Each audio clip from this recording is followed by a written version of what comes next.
Glad you're with us here for Wednesday Night Fights. Alongside my ringside partner, Teddy Atlas, I'm Joe Tessitore, and we welcome you to the Metro Manila Arena here in the Philippines. 10 rounds among flyweights. Boy, we expect this to be a big night of action. We spoke with both fighters yesterday. Fireworks anticipated here tonight. Let's see.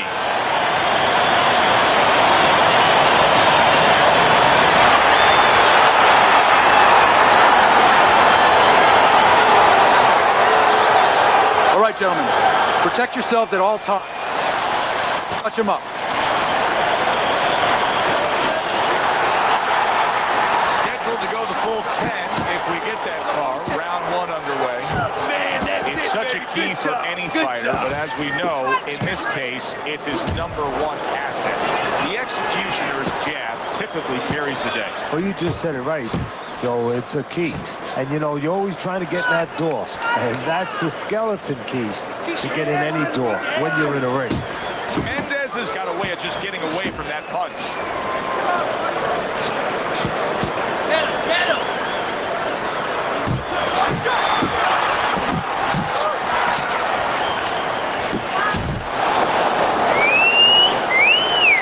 If the low stamina fighter does not get rid of a high stamina fighter in the early going of a fight, what can he possibly do to try and secure himself a win? Well, one thing is... He gets to him with an uppercut. Oh, big shot. Combination. Mendez is dead. He's going to have to beat the count.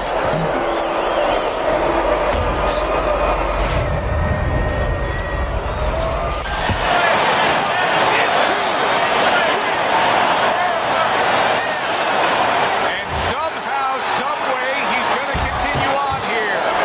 And if he's going to stay in this fight, now he's got to avoid his opponent like the Black Plague. Needs to improve that accuracy. Missed with the headshot.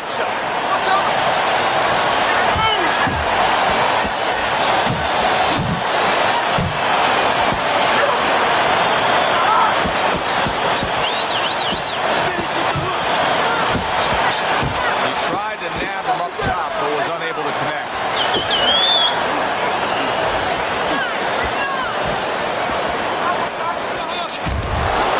Taking away a body shot with the right hand. Unbelievable pace here tonight. Both guys have no plans of having this fight go far.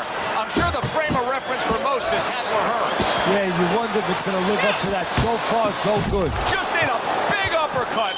He's in bad shape. That last round really damaged him. Mendez's face does not look good at all. You can see his corner trying to tend to him. Yeah, they're tending to him a little too late. What about in the gym? What about in training camp where you got to teach a guy, move your head. Don't get caught so you won't look that way. Maybe they didn't do their job.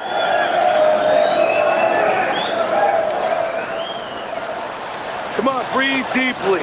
Inhale. Get some air in your lungs, all right? You're fighting his game plan. Box intelligently for me, all right? Come on.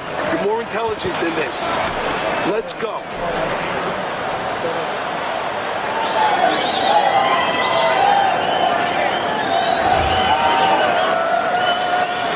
So here we are, all wondering, can he survive the start of this round after the way we saw him go down in that last round? Well, it's up to his opponent. Now, his opponent gets a little careless and he rushes in a little bit too close. He can get a chance to grab those hands and tie him up. And then he can kill a little of the clock, survive. Mendez is hurt by a big shot. Boy, he was hurt, but now he's gathered himself a bit. To the belt line he goes with the left hand. Keep moving. You got to see that coming. The executioner's 3-punch combination there is going to impress the judges. That hook was well off the mark. Mendez has got a cut. It looks like it's below the eye, on the cheek, but it's something that needs to be monitored. Brings the hook that time. Mendez is hurt by that. Oh, that's gotta hurt. Can he get up from this? He's done it before, but can he get up from a second time now?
That's a big win. That's a big win that's going to get everybody in the division's attention. The Executioners' power ends this early. You see results like this sometimes from combination, but one shot, wow. For Teddy Atlas, I'm Joe Tessitore. Have yourself a great evening.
almost boiled over at the weigh-in yesterday. Now it gets to explode here in the ring.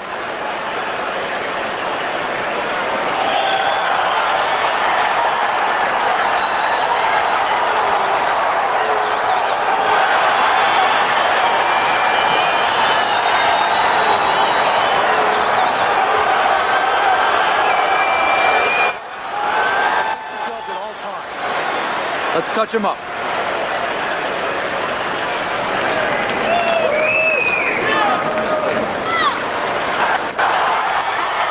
Here we go. Round number 1, scheduled for 6. Sometimes you can just look across the ring and see it in his opponent's eyes. The killer's main weapon is his power punching, and we've seen knockout after knockout throughout his career. And to me, as a trainer, the real weapon is the way he sets it up. That jab. He blinds you with that, and then bang, the power shot's right behind it. Good effective work with that straight right hand.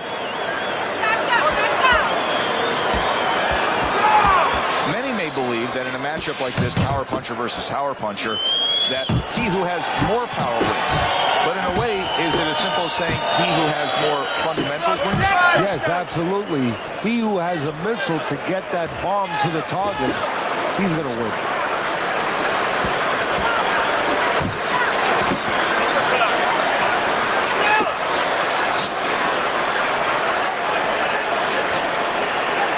Solid left hand by the killer. He's jumping all over him now. Ortiz is nailed by that shot. Absolutely rocked. He could go down here, Teddy.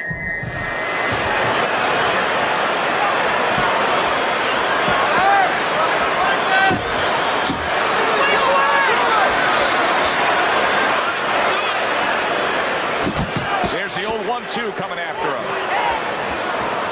Get him! What a great job. He gave one right back in return. Nice work by the killer. Ortiz is coming up with the answers, avoiding that punch. Targeting that head with the combination punching. Look at that. Ortiz is down. He's going to have to beat the killer.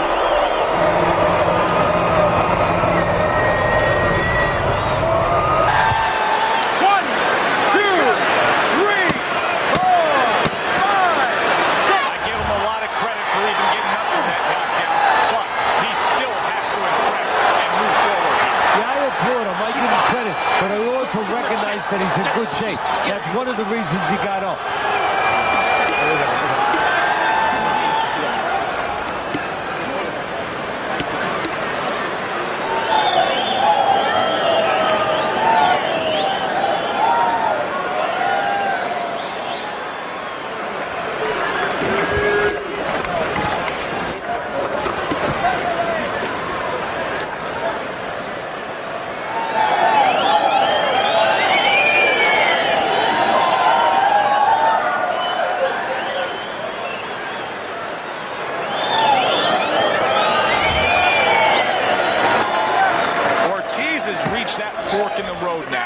You get a moment to breathe, a moment to try to clear your head after being knocked down, and it's up to your mind, your body, your disposition as to how do you react and go forward. Each man able to land an uppercut. Kelly's the kind of boxer that wants to do just that. Find the target, get the combination working, land both punches. Fine looking right hand by Ortiz. Ortiz's movement's really helping him out, avoiding that punch. Kelly's combination punching is working well here. He scored well after being hit himself.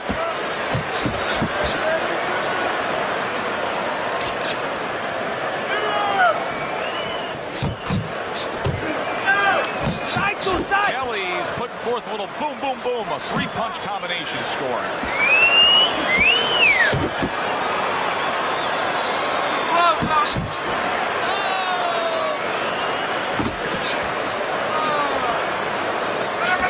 The killer's putting forth that hard work he did in training camp there, landing a crisp combination.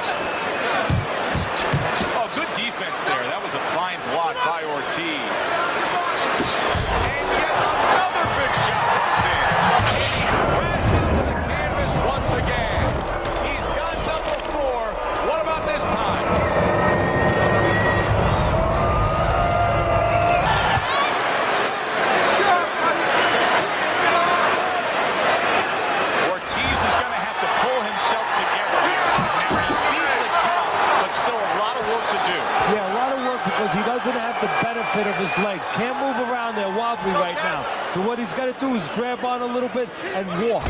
Walk to the ropes. Kill some time. Make the referee come in between you and break you. Not able to land the headshot. Both fighters told us that they want to have a similar approach early on here.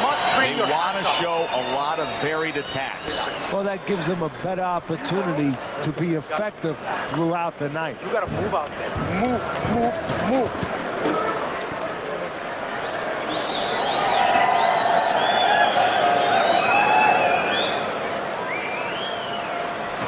Keep boxing smart, in and out, side to side, you understand?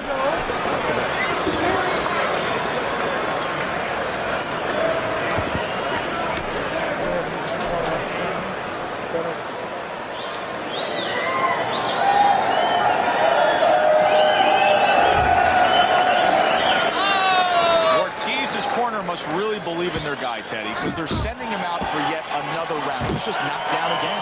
Well, they're either doing something that's going to make for great talk later on, great history, or something that's very dangerous. Oh, that's a big shot with the left hand. Don't do him. He is stunned, but somehow manages to have the wherewithal to hold on.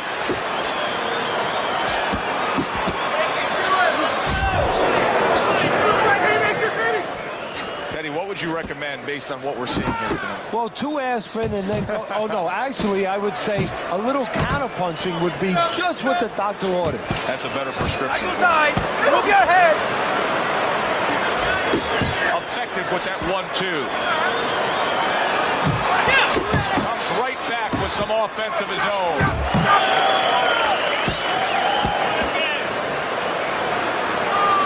Here's a moment here as you see the step back counter punch where you realize this is the sweet science, not just some raw steps. A well-placed left hand by the killer. Oh, he's hurt. He was hurt right there, but now he's grabbing on like it's a life preserver. And he's going to have to stay there if he's going to get through these rapids. Well, you could see what he wanted to do there, but unable to land that body shot. Well-targeted 2-punch combo by Ortiz. Oh, and he returns fire with a left hand. He returns the favor with an uppercut.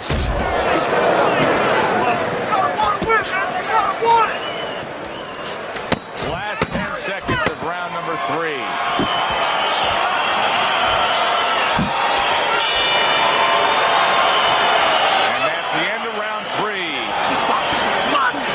Side to side, you understand?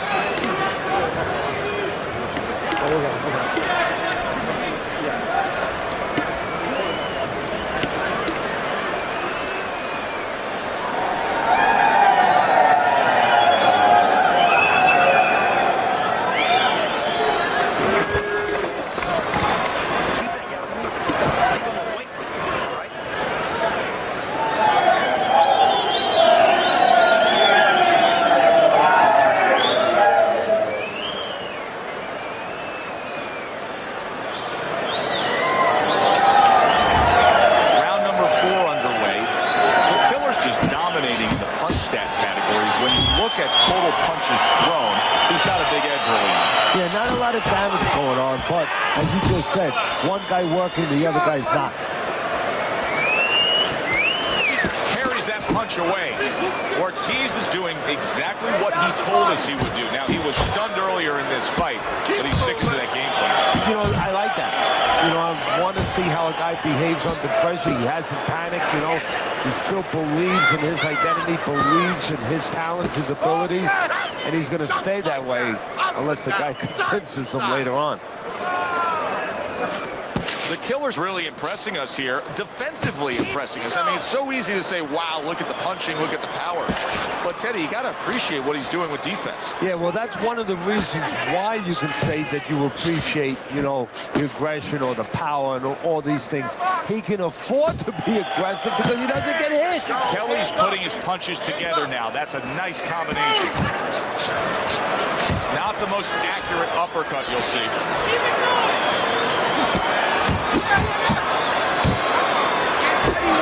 And now he brings the left hand upstairs.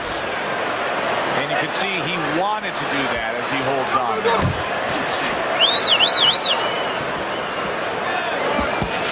You're not focused! Keep doing what you're doing.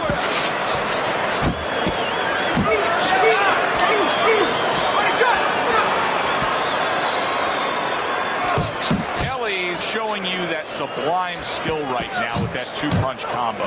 That's great stuff. He fires one right back after taking one. Gotta love the work by the killer. Kelly's getting himself into the mix now, landing that left hand.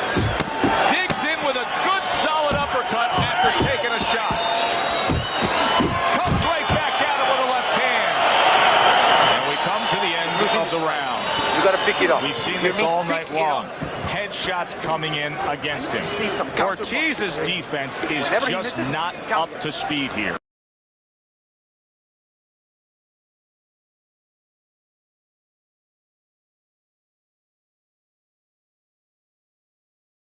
Of stopping this fight.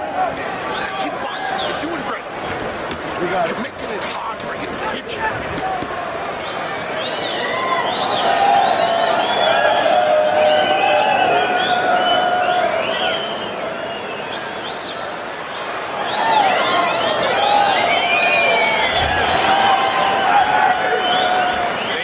Again, back to action here with another round, but who knows how much longer it'll last. This has been a completely one-sided fight.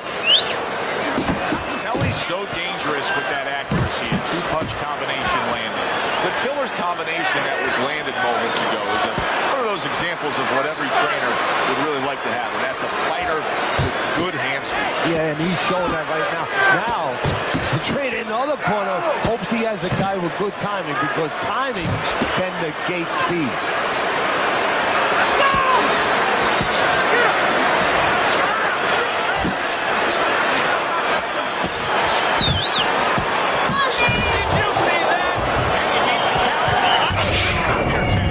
Now I know where they got that saying, falling like a sack of potatoes.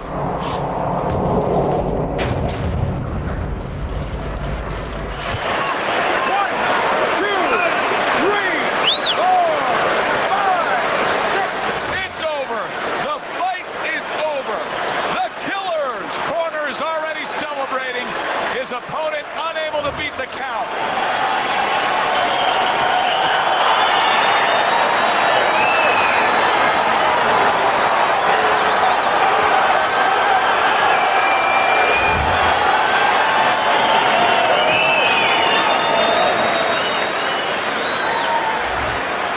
Kelly's knockout ability cannot be underestimated. This fight had everything leaning decision. They were coasting along, then he ended it. Well, this one brings you back to the annals of the sport, the history of the sport. I mean, it makes you think about the great Joe Louis when he caught Khan late in the fight. Marciano when he caught Walcott late in the fight. Great situation here. For Teddy Atlas, I'm Joe Tessitore. Thanks for being with us, everyone.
Yo, what's up, Murph? Can you hear me?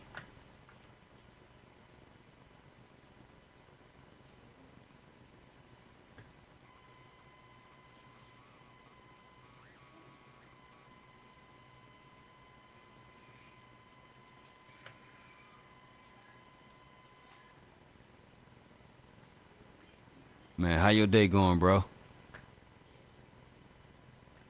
Had to turn the mic on and talk a little bit while I, you know what I'm saying, get my little situation ready for, you know what I'm saying, this main event fight.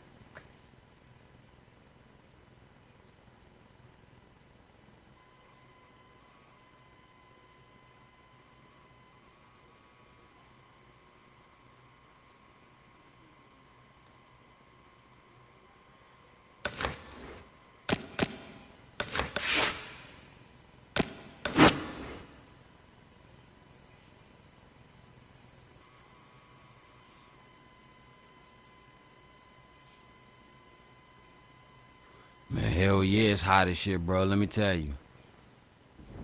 It's supposed to be 82 tomorrow, right?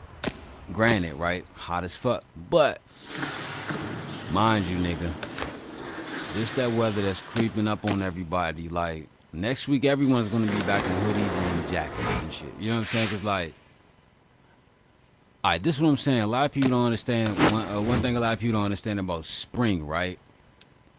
You need those warm days to bloom those flowers after it rains. So just because we're going to get those hot days, you know what I'm saying, don't mean that that's the end of, you know what I'm saying? Like, 'cause a lot of people don't know. If you look,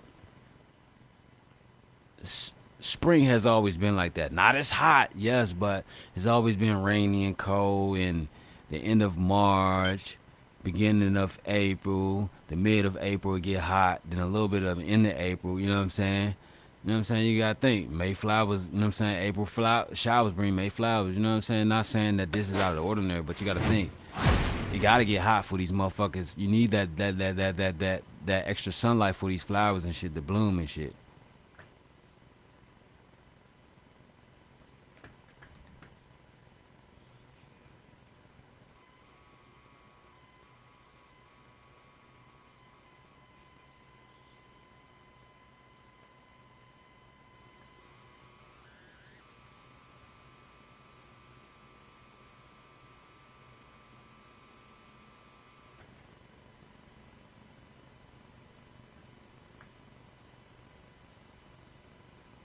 Gang, gang, all the homies bracking. You ain't from the town, touchdown, better tap in.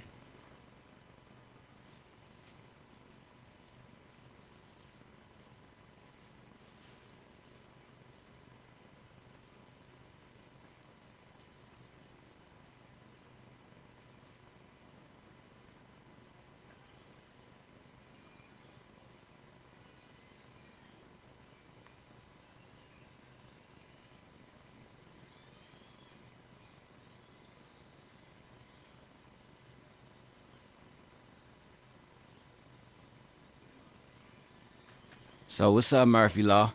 It's your 7th fight. You know what I'm saying? You're 6-0, 6 knockouts. You know what I'm saying? Like, this is your 2nd year boxing, man. How do you feel about this? This is your first big name fight, Jesse James Leah. How do you feel about this fight, and what do you think you can do to overcome the doubters and win this fight?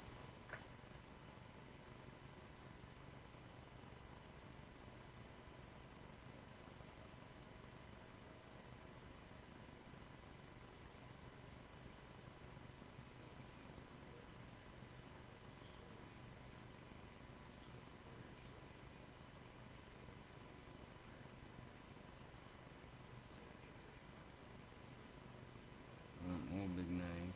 We want more big names. They gotta stop ducking me. I was made for this opportunity. I want a title shot right now. Man, let me tell you.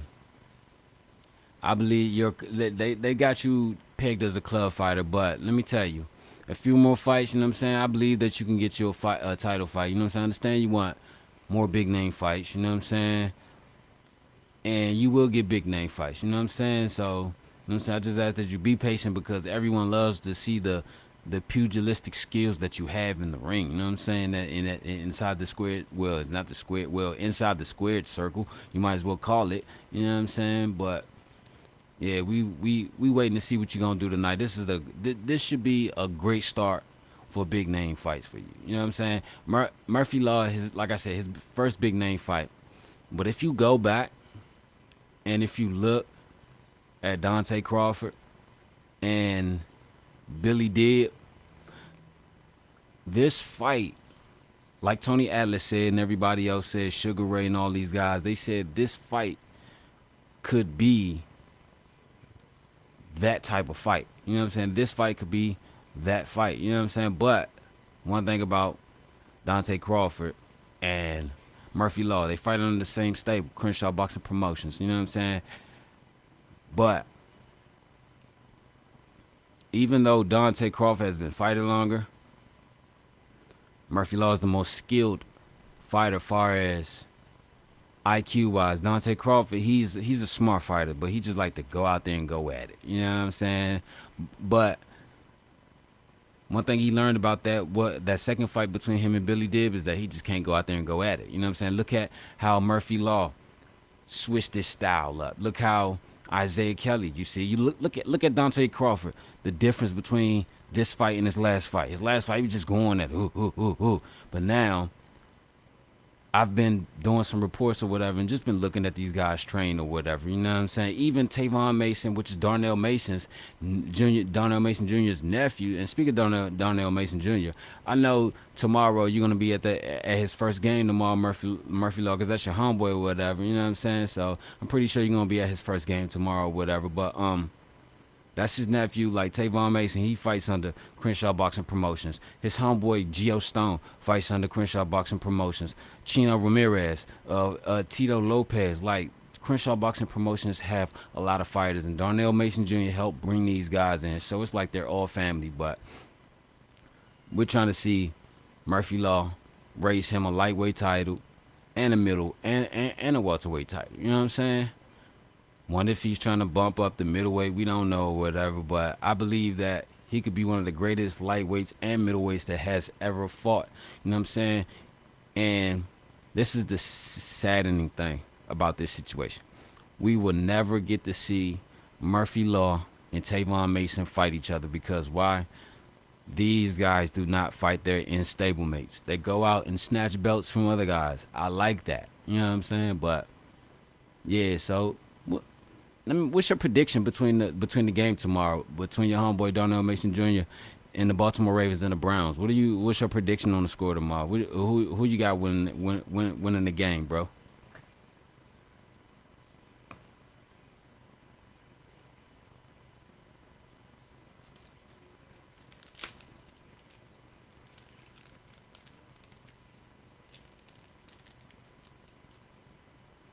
And not just who do you got winning the game, who do you think Jim Harbaugh should go with at quarterback tomorrow? Because, you know, it's still no definite answer on quarterback. Yes, they have Lamar Jackson, the Heisman Trophy winner, and the MVP.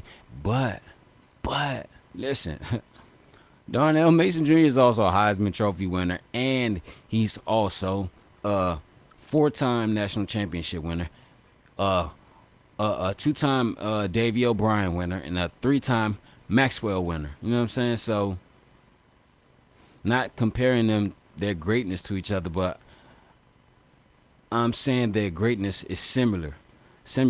They're winners. You know what I'm saying? Darnell Mason went undefeated in his preseason. You know what I'm saying? 400. He was the top passer. By week 3, he was the top passer in preseason. So, this is the crazy thing about that. And I know we're sitting here talking about boxing. I mean, I know we're sitting here playing boxing, but let's touch on one thing. You know what I'm saying? Ruger McFarland, that's, you know what I'm saying, great guy. You know what I'm saying? Good homie. You know what I'm saying? Good homeboy. You know what I'm saying? I love this kid. I love this guy. You know what I'm saying? Been a friend of mine for years. Ruger McFarland sat there and called every of Darnell Mason Jr.'s games from high school to college and now preseason or whatever. And the story and the theme of his career to be taken to the pros was that he didn't have it. He don't have it. I don't think he'll cut it. Why was that? The interceptions and the turnovers. Like, he was so careless. I mean, but you got to think, he's a young kid. Young kids are careless. But even in the NFL, you can't be careless. Even in the NCAA, you can't be careless. You can still be careless, but also still lose. But you can be careless and still win, which Darnell Mason proved that. But when he came in, his first game, he threw 3 interceptions. But granted, after that, he threw no interceptions. 400 and some yards. You know what I'm saying? 5 touchdowns. His last game he played was no interceptions. So by that second game, by how great he played, even though he played great in the first game, he had the highest passer rating out of all the QBs in preseason. He had the most yardage out of all the QBs in preseason. He had the most touchdowns, more than Tom Brady, the GOAT, as y'all call him, in preseason. But you wanted me to let y'all know what that means? Just like Ruger McFarland, this is the point I was gonna make. All you guys that had this kid on your draft board way down at the end of the line, you were wrong. Why did he have the best preseason out of all of the QBs picked in this year's draft and of all the QBs who played last season and now playing this preseason? I know preseason doesn't mean nothing. It never does. It never does. So some people say. But if you look at preseason, and I'm going to give you a great analogy, and we're going to get back to boxing. Preseason, for the NFL, preseason is like a college kid still in college preparing for the NFL. Because you want to know why? A lot of people say, oh, NFL, you can't compare your college career to the NFL. But listen, though, it's a preparation. It's a preparation of your next step. Me and Kalishaw talked about this on the herd.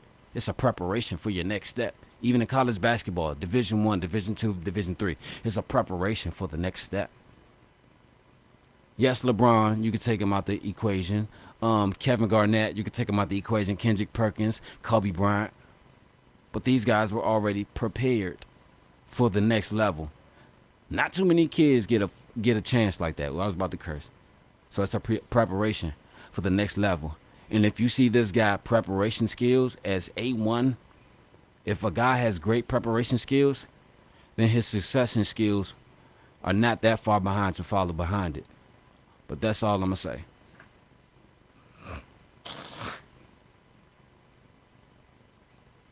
My bad, bro. I had to get that out. That's my first take. You know what I'm saying? Oh, he got the Ravens winning 24-14. Okay, we know who the starter should be. Oh, that's what I'm saying, but no shade to Lamar Jackson.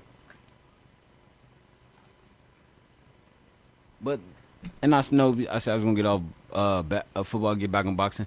This is what I want to say. I think the reason the Baltimore Ravens went and got Lamar Jackson, not Lamar Jackson, Darnell Mason, is because, one, just listen to me. Let me dump these guts out, and I'm going to say something to you.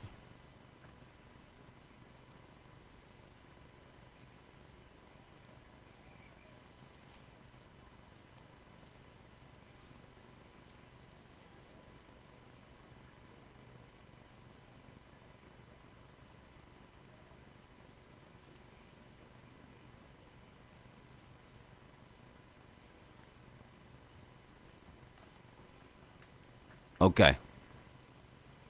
The reason the Baltimore Ravens went and drafted Darnell Mason Jr., I'm going to give it to you from a rundown perspective, meaning positions, spots, and breakdowns.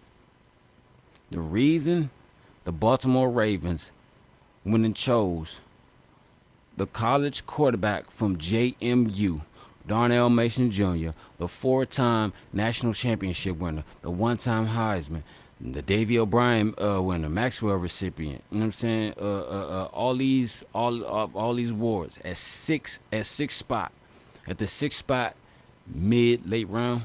It's because, one, Lamar Jackson is in his 3rd year. Granted, his 3rd year. Most quarterbacks in their third year, they progress either dynamically or subpar. Not saying that Lamar Jackson is subpar, but what I'm saying is this is Lamar Jackson's third year in the NFL, right? Not putting it on him, because listen, it may sound like I am. This is his third year, and the Baltimore Ravens is just seeing the same results.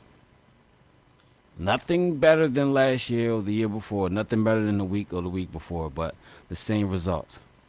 Lamar Jackson, they say Lamar Jackson is a runner. He's a dual threat quarterback. Yes, he is. But this is where the contradictory kicks in.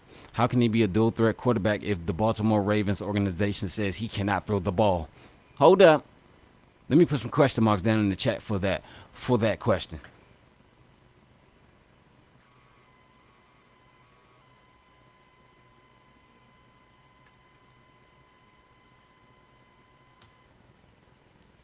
Wait, dwell on it.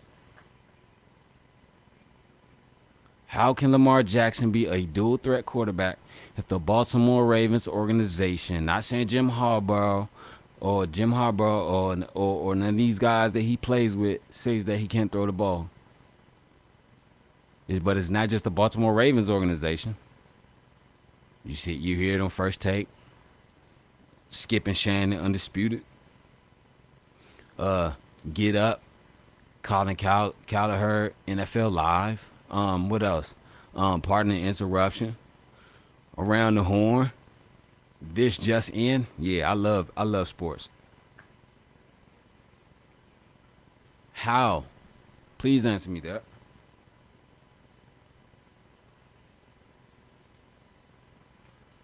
And I'm not finished making my point.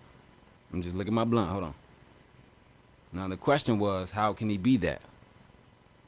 But that's where my point of emphasis is about to come in.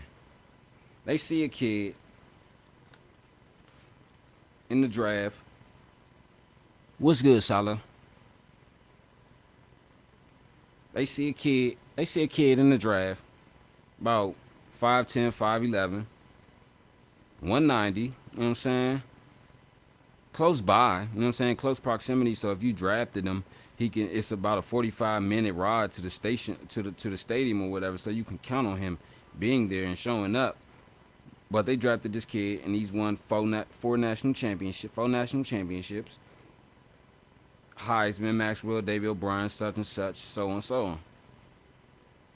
But you notice is that this kid doesn't really run the ball like they tell him to. Okay, that's fine.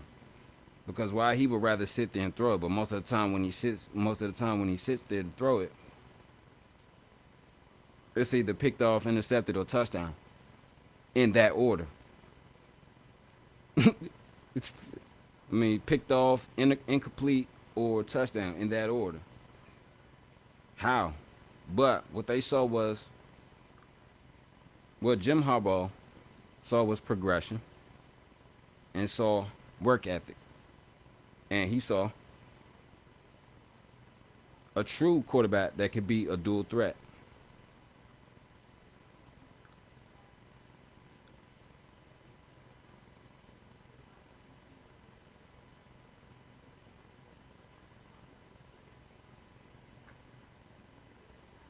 All right, I'm ready.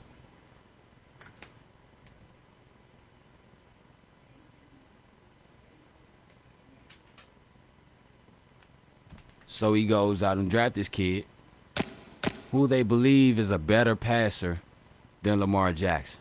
Now, they drafted this kid. Here it comes. Because if they don't see Lamar Jackson progressing by this season or next season, they're either going to bench him and put the new kid in, or they're going to trade him, keep the new kid, train him, mold him, ship him off to wherever they're going to find a spot, and just hopefully that they can get a good deal for him and find a new quarterback. So I'm not saying Lamar Jackson, your time in Baltimore is almost up, but Lamar Jackson, they're plotting on you, little homie. Yeah.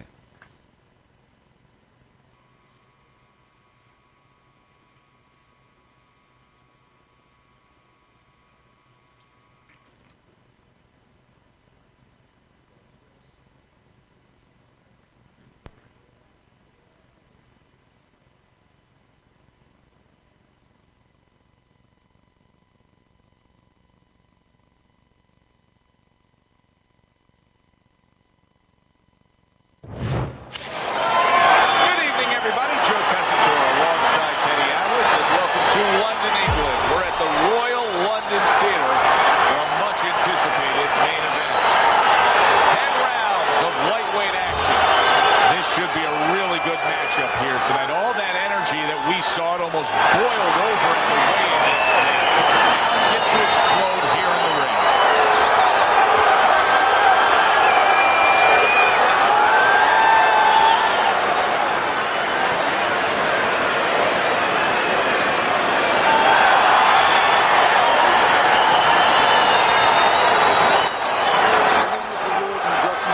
Let's touch gloves.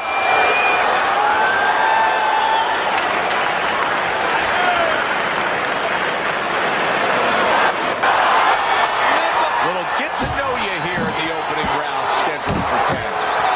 He has started to draw such a following, and he's giving the fans exactly what they want. Nothing but knockouts.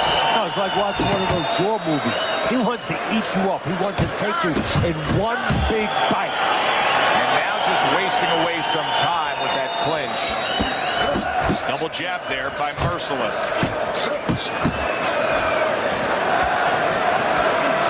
What does the high stamina fighter want to do in the early stages of the fight against a guy who maybe isn't as conditioned?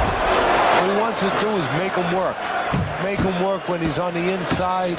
Make him work on the outside. Walk him a little bit. Make sure that at all times, mentally and physically, he's got those cylinders pumping. Two good jabs by Merciless. Halfway through this round here. He missed with that headshot. Good looking right hand after he got hit. A crushing two-punch combo by Merciless.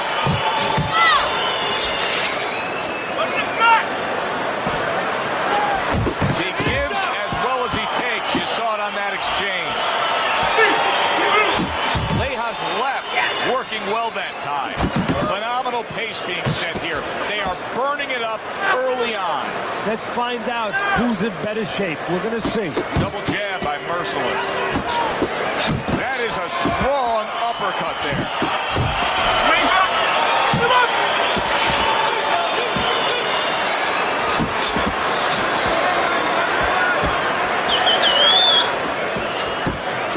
Threw the straight right hand, but didn't score with it. Great work offensively, landing that combination by Merciless.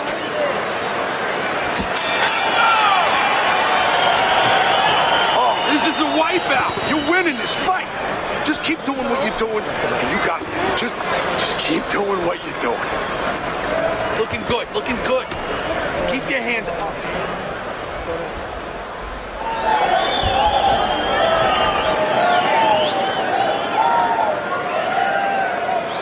Listen, I want you to pick his jabs. When he throws a jab, parry it away and you'll catch him, okay? You got that? It's gonna happen. You're gonna catch him. Keep your hands, all right?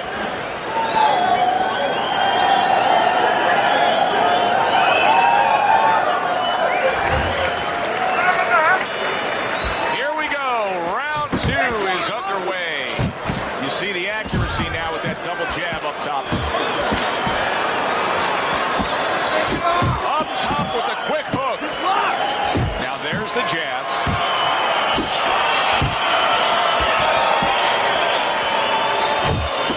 Little volume punching to the body there.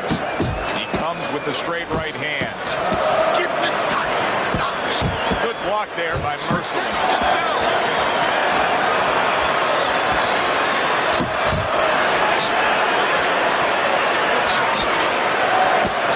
Move those feet. Oh, he is stunned. He could go down. He is staggered and stumbling. Good, strong uppercut. He comes right back with it after taking one. How about a return? Oh!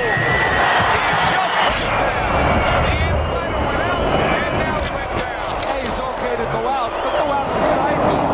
He went out the front door, and as you said, maybe he's paying the ultimate price. Lehaw's going to keep taking this test, rising up after being knocked down. He's committed to the combination punching now. It's working out well up top. Unable to score with the uppercut that time.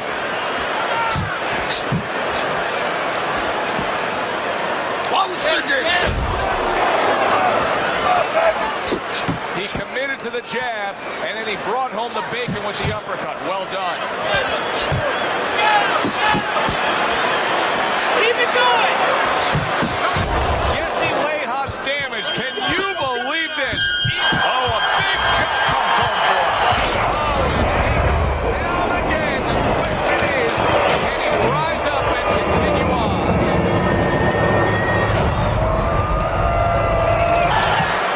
One, two, three, 4, 5, 6, 7, 8, 9. Lehaw's showing you what he is made of, getting him off the canvas after being knocked down. Comes right back at him with a left hand. And banging away he goes. Wow, he goes down again. Elevator fight, up and down all night.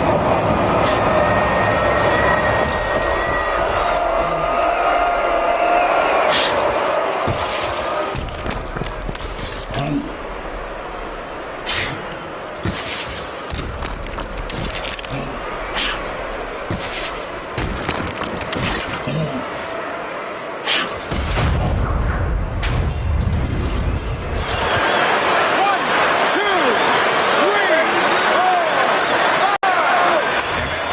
Unable to beat the count. It'll go down as a knockout, Teddy. Perfectly timed punch. For the official particulars, let's send it up to the ring.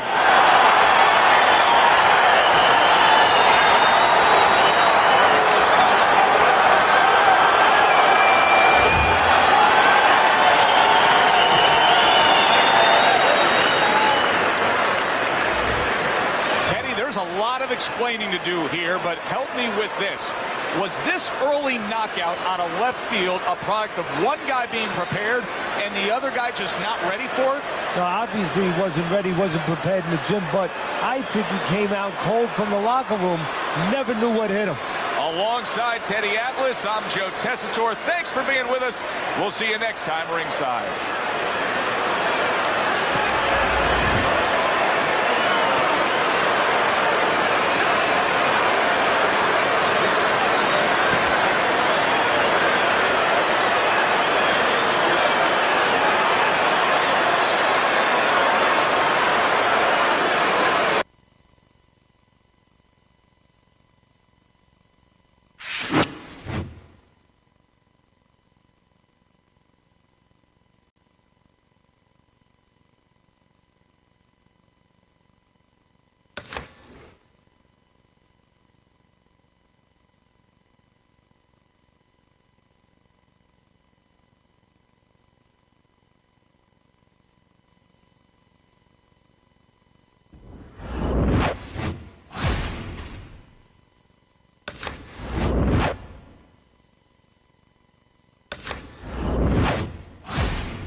You want Diego, bro?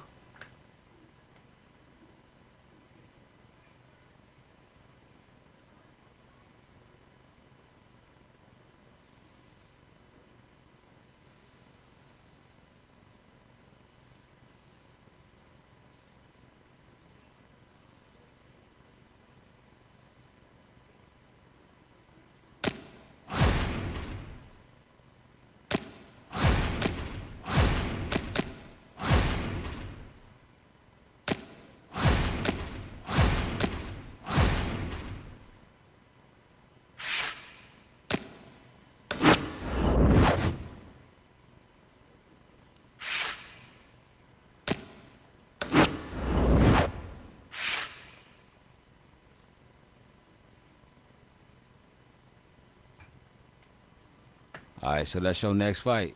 Diego Corrales.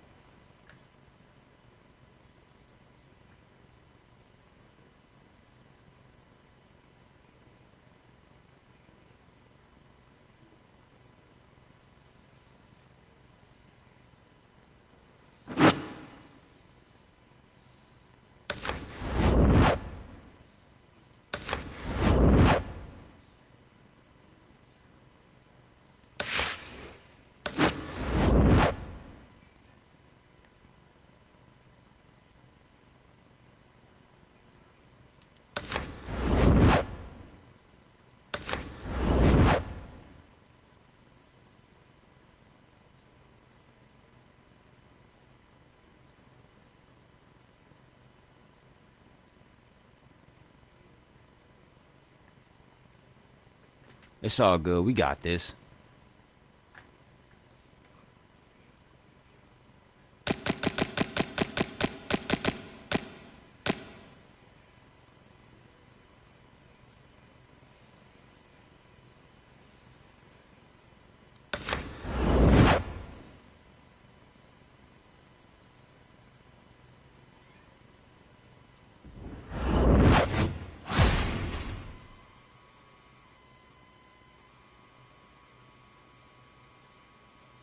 Yeah, he ain't that much taller. You got this, bro.